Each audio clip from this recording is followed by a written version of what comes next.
Welcome back to Channel One, and this is November, which is National Caregivers Month, and we're going to talk about it today, and we're going to share our thoughts and opinions on it, and some of the things that we've learned along the way with Amanda being my caregiver throughout the years. So I want to start off by saying Happy National Caregiver Awareness Month. So, Amanda, what does it mean to you to be a caregiver, or what does it mean to you to be a caregiver to someone? I know I am a caregiver. That is the proper term of what I do for Heath. I'm not saying that, I'm not trying to take away from myself.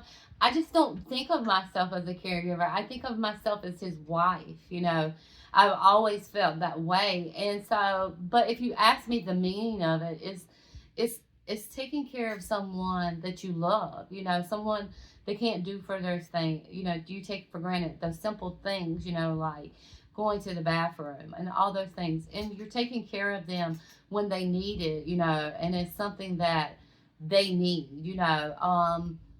staying there when it's hard at times. I mean, I'm not gonna sit here and tell you that it's always easy to be a caregiver. When I worked, sometimes I had to work a lot of hours. Like I worked 10 hours every day. And I would come home, and sometimes my job wasn't a desk job. It was a physical demand job. It was a factory job. And if you've ever worked in a factory, you know that a factory job is not an easy job. It's very physical. It's very tiring. And there would be times that I would come home from work and I would be so tired, and I'm not going to lie. I feel like a bad person for saying this, but there would be nights sometimes that I would be so drained and just tired. I would wish that he could get up and just get himself in the bed. I wish I could. And I mean, not to say I did it, but I would be so tired. I'd just be like, for just one night, I wish I could just go lay in the bed like a normal person and not have to think about those things. So I get that when you are a caregiver, it can be hard. Yeah. And not only that, you have to be mindful of the fact that in the event, whether you're a mom, a dad, or whoever you're taking care of, whatever the situation may be, that you need to take care of yourself as well. You need to take, mental breaks for yourself. You need to, whatever it is that you can kind of do for yourself, because if you're not taking care of yourself, you're not going to be able to take care of somebody else.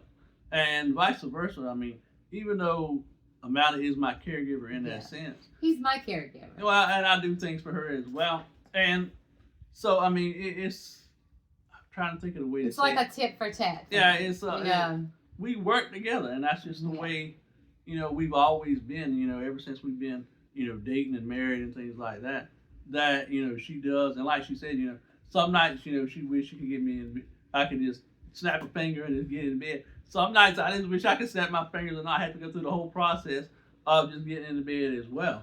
Yeah, I mean, it's like that's probably the only time I could probably tell you as being his wife, I've ever felt like, oh, I wish that I could just get in the bed and go to sleep. Yeah. Because I would be so tired and exhausted from my job. But then it's a rewarding thing because I know he can't help it, and I don't want to say those things, to him because I don't want to hurt him. But I mean, the thing is, me and Heath have that relationship where we're able to openly talk, and I feel like you should if you're caring for your partner and be able to openly talk. Like when I'm tired, when I would come home from work after standing on concrete floor and my little footsies was hurting, he would sit, I would put my feet in his lap and he would rub my feet. And really, Heath gives awesome rubs. I mean, believe it or not, he gives the best rubs. Even with no finger use, he can do it. And so to me, that's the best thing about, if my back hurts, he would rub my back. I would lay on my side and while we're in the bed, and or I'll put my arm around her and And it's a good way for us to snuggle up each other too. Yeah. I put my arm around her and I'll rub her back. Like for instance, last night she was laying in the bed up against me, and I had my arm around her and I was rubbing her back, rubbing her lower back because her back was hurting and stuff like that. So there's things that we can do for each other. It doesn't all, and it's not all physical in reality. A lot of people think caregiver. You're up moving somebody around, or you're having a transfer, or in my case, transfer me from the bed to the chair or whatever. But it's not all physical. It's emotional. It's mental. It's physical as well, and all those factors play into being a caregiver. Whether you're a grandparent, a spouse, or whatever the case is, or whatever the role you have in another person's life, taking care of them, whatever the situation is. I will say this, if you're able to, when you're caregiving, and that's not just for like in our circumstances, that's for any caregiving, whether you're caring for a special needs child or anything like that, because there's so many disabilities out there. So don't get it twisted. We are raising awareness for all disabilities, not just paralysis or anything. But I will say, if you're a caregiver and you're allowed those times, if all it is just to sit down and read a good book. I love to read. I used to read a lot. Yeah. And I still I'm trying to get to that point where I read, and but so much is going on. It's not Heath. It's a lot of things that go on around us right now that just is not allowing me to have that time. But I do make the time to play my Sims. Like last week, a new patch had came out, and somebody had bought the Sim expansion pack for me, and I took 2 days where I played the Sims, and that is rewarding to me. I love to build, and so I love that. I will say, when I did Heath's care for the 3 years, I would take time, like a lot of Heath's care. I think a lot of people think Heath's care is like all day care. Yeah. It is not all day. Like the most majority of it is like bowel program days take up a lot of time, and that's on Monday, Wednesday, and Friday. Yeah. And so when it was just us, Heath would decide that he wanted to stay in bed. And we would spend that time as a couple watching our favorite shows. We went through the thing where we were watching The Walking Dead for a long time. And we had our female Boston, so it was us and Ollie and Moxie. At the time, yeah. And so I don't, because he was having some issues with his bowel program, and so that was another reason.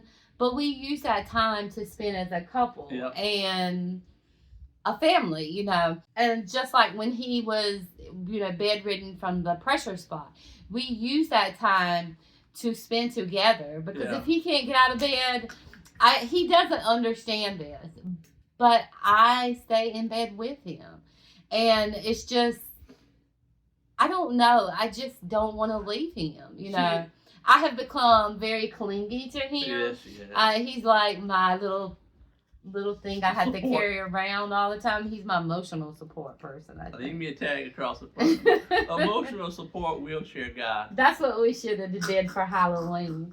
But no, I don't know. I would hope, if it was me, I think I would hope that I would have that level of care. Yeah. And I guess that's why I do the things I do for Heath, but I love him as well. And so I don't want him to feel alone or isolated in one room. And I give him that company, whether it's just to sit there and mess on my phone or watch a show on TV or on my phone. I'm there for him if he needs me. And so I think that's why I do that, stay in bed with him. Like I say, caregiving can be hard at times. I'm not going to sit and lie to anybody. But I never felt like it was hard when we did it for those 3 years, because like I said, and then when on the days he gets up, his care probably takes a total of 1 hour and 30 minutes. Yeah, about 1 hour and a half. And so once you get up, I would use 1 day out the week to clean the whole house, and then the rest of the week that he got up was mine to do whatever, unless he said, I want to eat dinner, lunch, we would eat lunch together. Or he wanted something to drink. Pretty much he did his own thing, And so... Or if we decide to go somewhere or something like that. Y'all, it was the most peaceful 3 years of my life. It really was. The most peaceful three I don't want years of my life. to say it too much, but not having home care for those 3 years were probably the best years of my life since I've been paralyzed, and the best years of our marriage. Yeah. Because we didn't have to worry about. And don't get me wrong, home care is necessary. You know, if you can't do without it, you got to have it. But if I didn't have to have it, or if I could just have her here all the time, I would much rather have her here all the time instead of somebody else. Because you have a stranger coming in your house, and no matter how long they're here, we've had aides in the past that have been here, 3, 4, 5, 6 years at a time. And you grow attached to them, but it's not the same. I mean, it's still a violation of your a random home. person coming into your house, and you. I think we'll do a story on home care later, maybe a video of how it feels, to have home care come in your home. It is the experience. If you just consider yourself, if you've never dealt with it, you are very blessed. Yeah. It's the worstest drama. It's so much drama that goes along with it. I mean, this is not what the video is about, but it's just a lot of drama. Yeah. And I have to say, well, that's why I'm so thankful that she's always been here for me, because even when I worked, even when she worked, at night she came home and did my care. You get me in the bed and stuff like that. So it's not like home care completely did away with all of that, but she still, got me in the bed at night if I was sick. She took care of me, when I was sick, because I had the flu one time. And again, she stayed, even though I had the flu, she stayed right there in bed. I said, Malna, go in there and do something. I said, stay away. I said, so you don't get it. And you're like, I've already been. But I am doing something when I'm in the bed. Yeah. Back then I read a lot. I was in a lot of book things. And that was before. I think the reason I will go back to the book. The reason I don't read a lot of books is because now I have a computer. Through Heath's Twitch community, I was able to have my own PC, which is right behind us. And so I started doing The Sims. And I love The Sims. It brings me a whole piece just by building. I don't think I'm that great at it, She's but excellent. She's amazing. It just brings me this piece. You would think it would be more stressful trying to figure out how to do the walls right, put the roof on, and all those things. But it's like it brings me this peace and this calm. And also coloring on my phone brings me a peace. I don't know what it is about it, but it does. I feel like we have gotten away from a lot of what this video was for, but it's okay. I mean, this is our video to make, right? I think the main point of it is, though, is that as a caregiver, whether you're like, she's my caregiver, or whether, I'm her emotional support wheelchair guy. Whatever the case may be, that you need to look out for yourself, and each other. If the person you're caring for is able. I did just recently read. I've been seeing all these things from WAGs of SEI and stuff. Some caregivers feel isolated, and I could get that if it would be very hard, say, if Heath couldn't talk to me. Yeah. And I was constantly, I think it would feel isolating. But I've never felt isolated. Yeah. I actually love being with him and spending time with him because he actually has that beautiful, charming personality that's Heath. And I just love him. He's the love of my life and my best friend. And all those things, and so I don't feel isolated. I've never once ever felt that way. Yeah. I think the only time, like I said earlier, as a caregiver was when I was tired from my job and came home, and after we eat, because we had a routine, and after I eat and everything, and we would lay down, because our time has always been at night together, because, that's how it worked when I worked. And so I would think to myself, oh, I'm so tired, I just want to go to bed. But once you get into bed, you're like wide awake, and you're like, well, why did I even feel that way to start with? Yeah. And you feel like a horrible person. And I'm probably not the only one that has probably thought those things as a caregiver. Well, But I will say, if you are able, if the person you're caring for is able to try to lighten the load, if it's just through humor, sometimes me and Heath laugh because it's better just to laugh about it, than to get stressed get about it. stressed. And so I will say, if they're able, you can lighten the load for your caregiver Yep. by, rubbing their back. It's just little small things that you can do, or make a joke in the time of frustrations or whatever. I will say that. Yeah. Heath does care for me. Like when I was working, he would always have. He said he cooked. He would sit and tell the aides how to cook. They were his hands, and he would have dinner waiting on the table for me. He would have the clothes like the towels folded and put up, and so in a way, he was caring for me when I was working. And I will say I do miss those times sometimes, because it made our marriage feel more normal. Yeah. But I mean, we're not trying to say that our marriage has been horrible. I feel like when you say that though, I feel like it sounds like we're saying our marriage was horrible up until those 3 years, Yeah. and it wasn't horrible. It's just at different was. times. I think God gives you what you need in those times, and during those years, we have always made our marriage work. Yeah. And I know that's what I am as a caregiver. Yeah. I really do know that. But that's a legal term, but I really just consider myself his wife.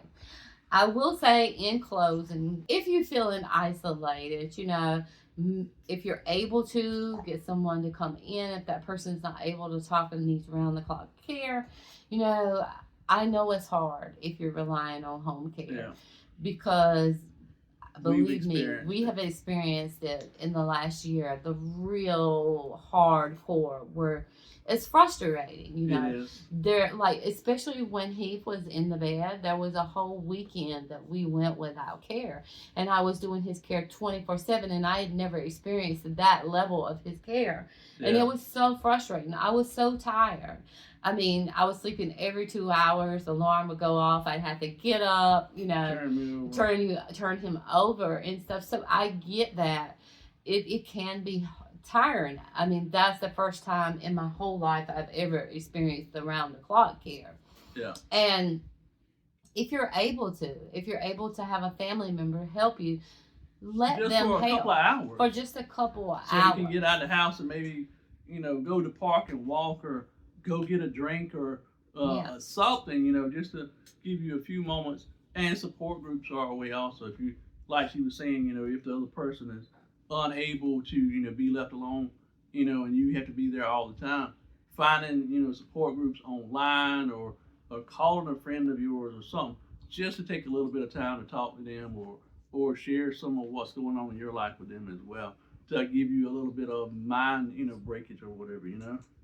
Yeah, and I will say I have not ever felt like our relationship was hard because, I've had a lot of freedom through the years. But at that time when he had the pressure sore, but I'm not as young as I used to be either. Yeah. And, when you're in your 20s, you can stay up 24/7 and sleep just a couple of hours and just go. But, I'm pushing some older years, I'll just say, and it's hard as you get older. You don't realize how much you do appreciate that little time. I know for me personally, while she was doing my care and it was just us, I say that was the most peaceful times of our life. But in the same token of that, I don't want her to feel stressed. I don't want her to feel like she's overworked, or that she has the ability to do what she wants to do and have her own separate life apart from just doing my care. Well, I never felt stressed doing Heath's care.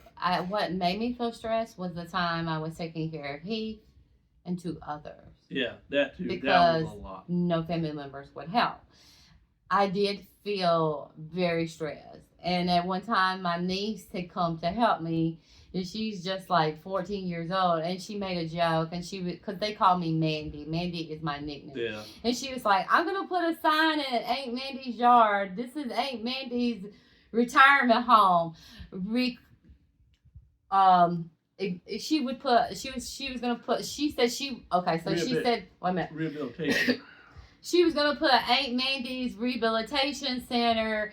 Eviction means you're doing well. Yeah. And so we laugh about it, and she brought so much joy to me, you know, just by joking about those things. Yeah. And that was hard. I did feel very hard because I was taking care of Heath. And don't get it twisted, Heath is always my number one priority. I should say no sometimes when other people want to. Yes. Maybe it's just that's what I am inside, through and through to the heart. It's just someone that wants to care for people.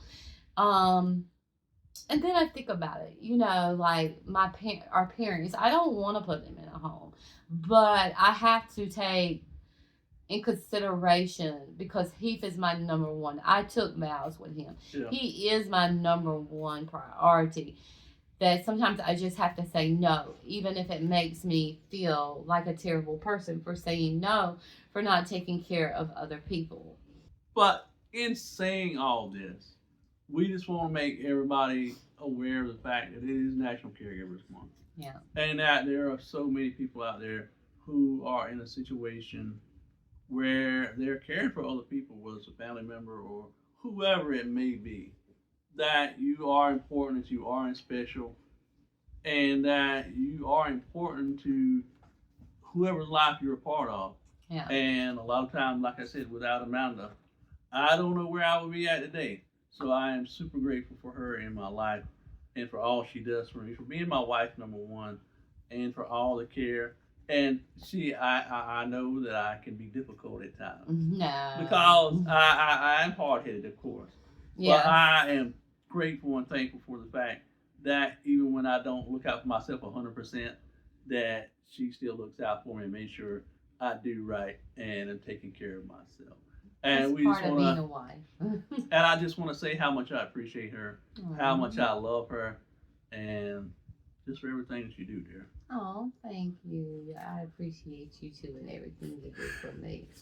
But I will say, I know that at times it can be hard for people that caregive, especially people that aren't able to ever leave. Yeah. I do know some people in that case, you know, they're not able to leave their loved one at all, you know, or they have to be there 24/7.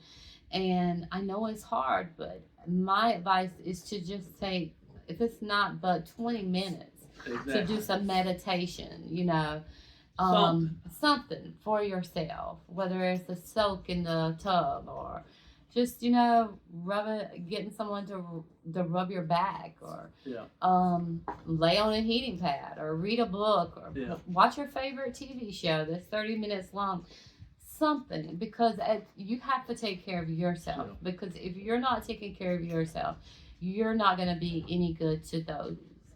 And we will see you in the next video. Much love, y'all. Much love.